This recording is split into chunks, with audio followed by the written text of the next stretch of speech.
After absorbing as much information as possible, I decided in late May that nomad living was right for me. I purchased a 2021 Toyota Tacoma that now serves as my full-time home. I still have a full-time job, and therefore my travels are restricted to the Pacific Northwest. This is my journey. Welcome to Pacific Northwest Truck Living.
Welcome back to the channel.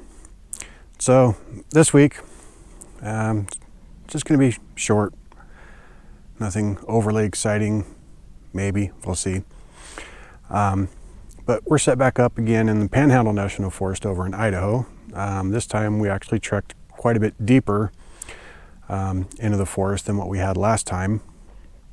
Now, if you recall from the last Panhandle video, we pretty much got dumped on and a whole lot of stuff got packed away wet that weekend. So anticipating rain again this weekend because the weather said so, so we're just going to expect it. We're pretty much going to go pretty minimal as far as our site goes, so let's have a look.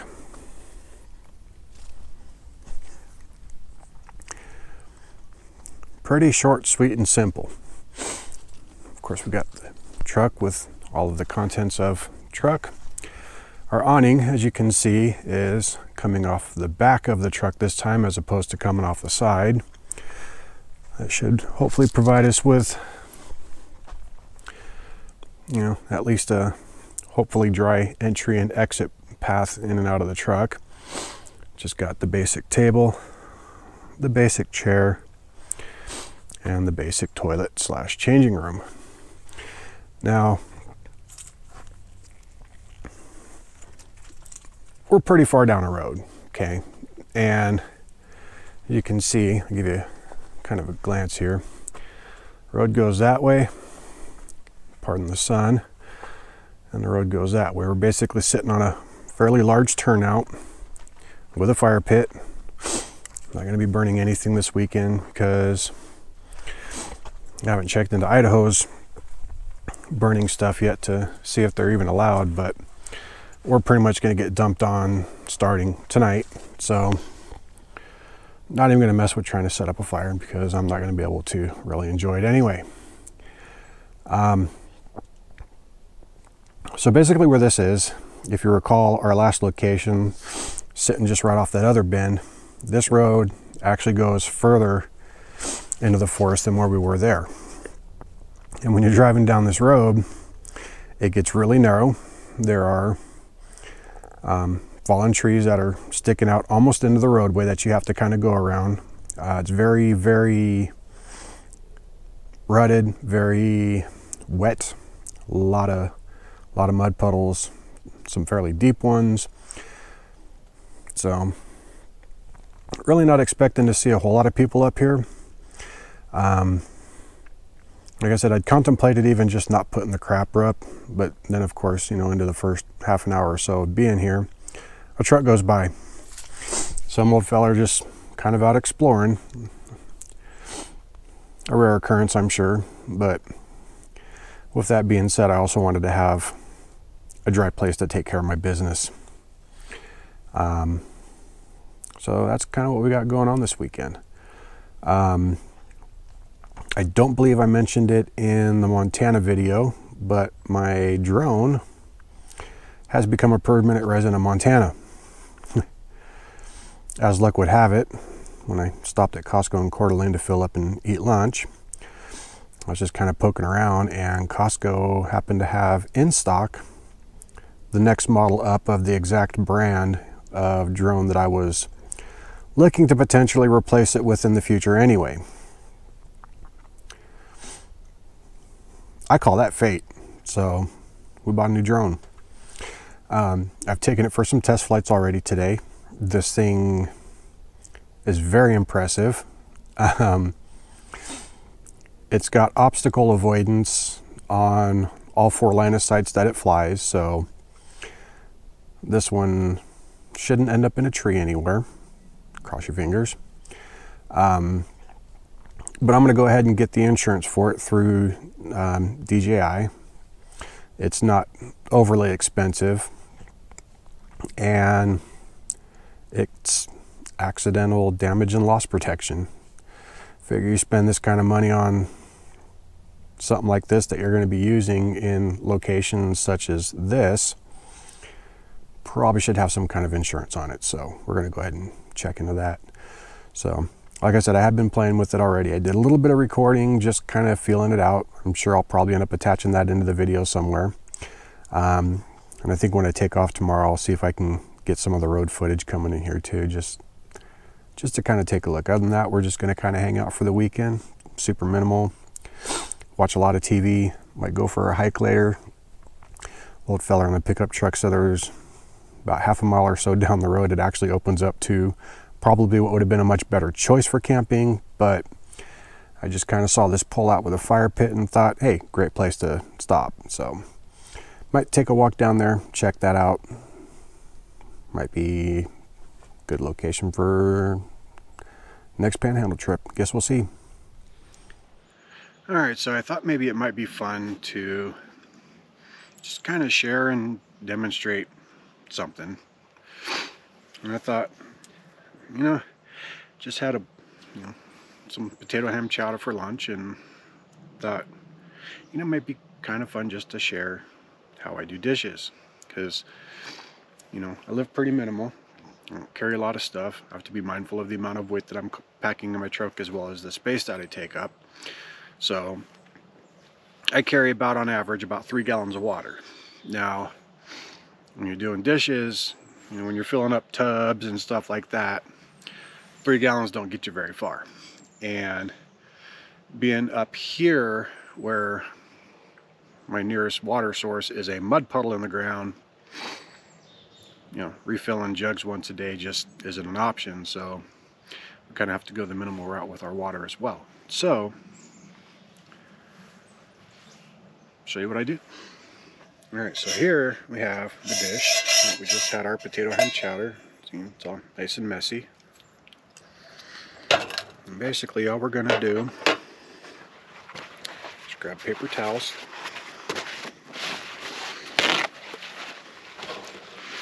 and start with just basically trying to wipe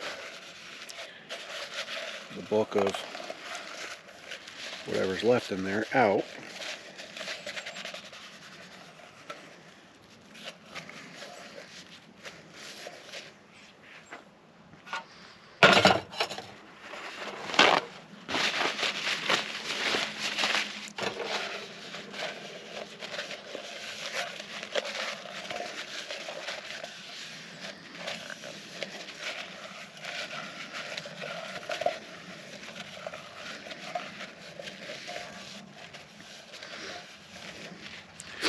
And once most of the food particles are gone, take a spray bottle with a mixture of soap and water.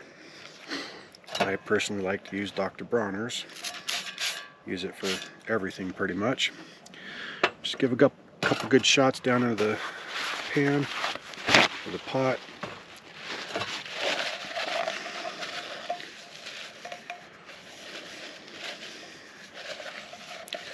Give it another really good solid wipe out. This just kind of takes care of any residual particles that may be left in the dish.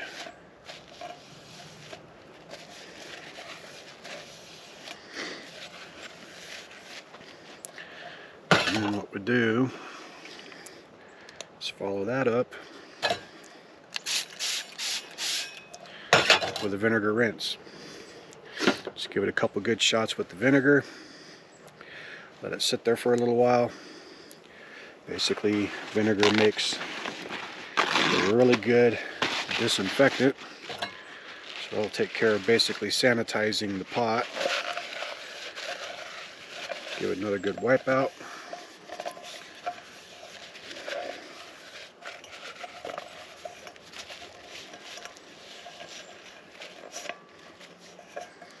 And there you are.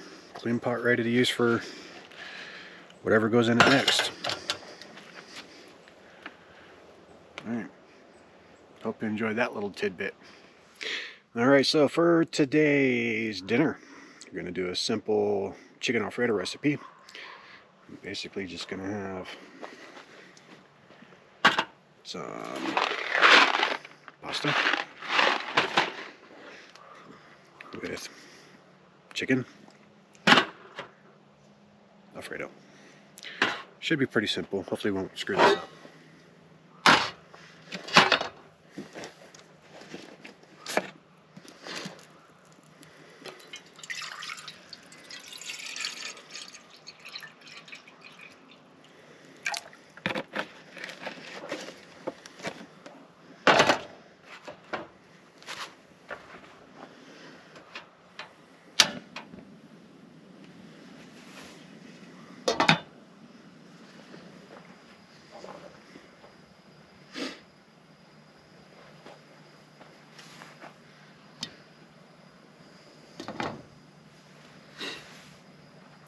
Waiting for the water to come up to a boil.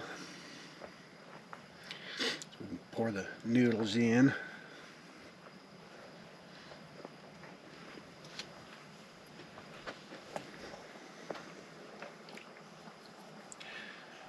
I've never used this canned pre-cooked chicken before in anything, so hopefully it's okay. I hear it's pretty decent for camping food, so I bought a big old pack of it from Costco, and so we'll see how it works.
Our noodles are pretty close to where I want them.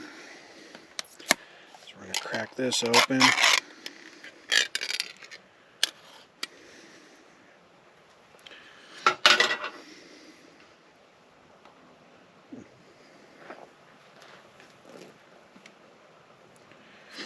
Dump this in. That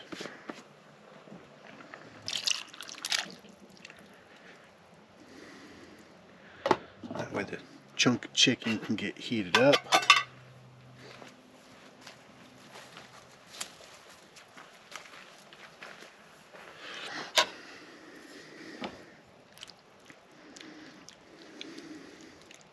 There's some big chunks.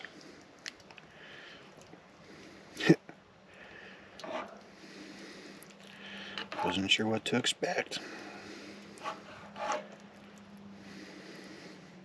Cut some of those down a little bit.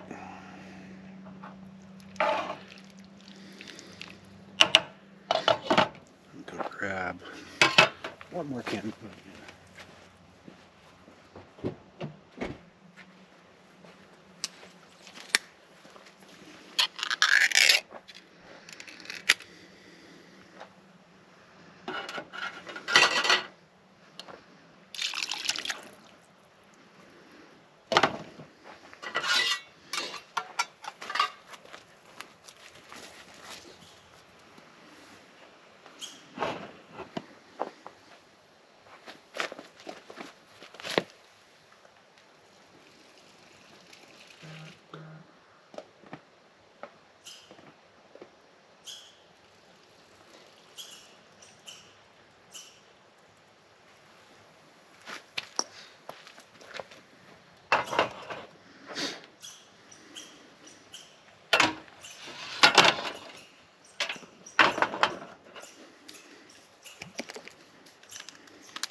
Now we add the sauce.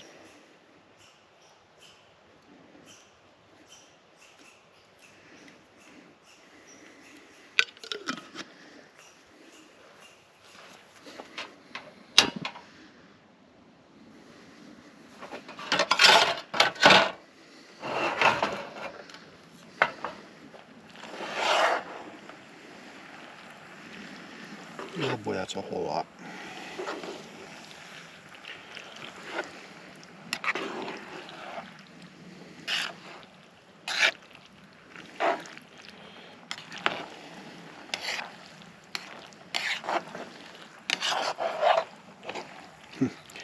Might be having this for dinner tomorrow night too.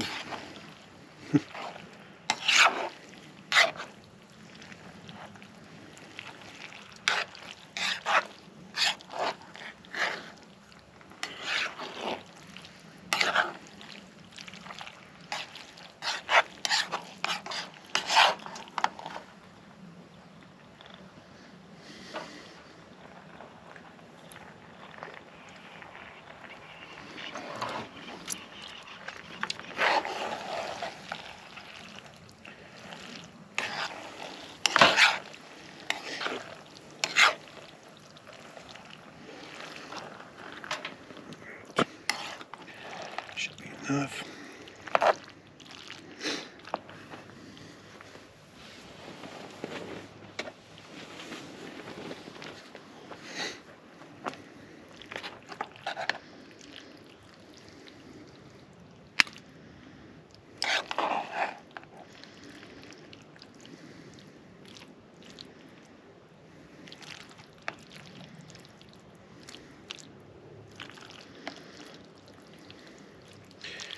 Yeah, most definitely going to be leftovers.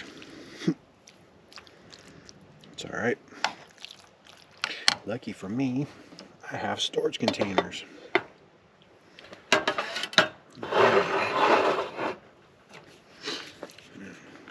this on. Because I'd like some extra Parmesan cheese with their chicken Alfredo.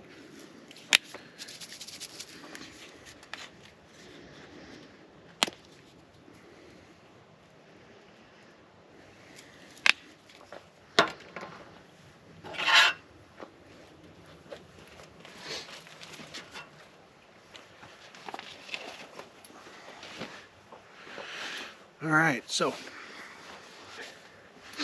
chicken Alfredo dish is done. Doesn't look bad. I'm sure it's certainly not going to be Italian gourmet, but yeah, what do you expect when you're camping, right? Let's give it a go, see how it is. It did not burn.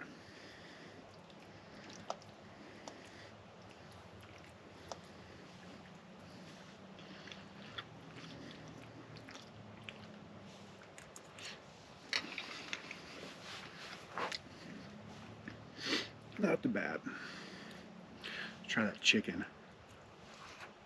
Canned chicken. Yeah, a little soft. It's alright though. What do you expect from chicken that's been soaking in a can of water for God knows how long?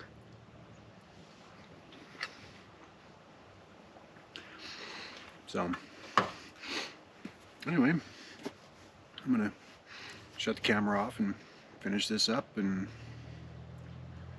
thanks for tuning in.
If you have ideas, Pacific Northwest ideas of places that you may want to see, things like that, leave a comment.